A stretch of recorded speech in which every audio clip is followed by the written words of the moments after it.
నీకు దమ్ముంటే, ధైర్యం ఉంటే, నీకు ఎవరుంటే దేవుని కొరకు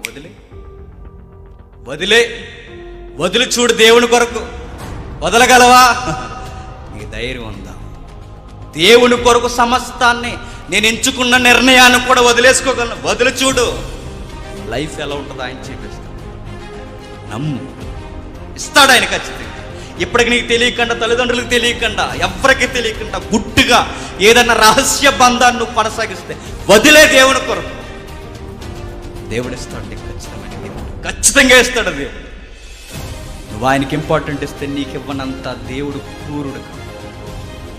ఆయనకి స్తుతి చేస్తేనే వినకుండా ఉండడట. నువ్వు రాని పదాలతో మోకాల ప్రార్థన వేస్తేనే నీకు చెవి ఒక్కకుండా ఉండడట. అలాంటి నీ జీవితంలో ఎందుకమ్మా రిబక్క నువ్వు పాపం చేయవంటే, దేవుడు ఉన్నాడన్నది అనుకోండి, వదిలేస్తాడా?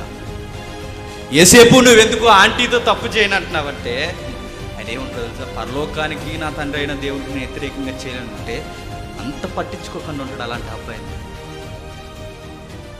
దేవుడు అమాయకుడు అనుకోకండి, దేవుడు మిమ్మల్ని పట్టించుకోడు అనుకోకండి. దేవుడికి ఇంపార్టెంట్.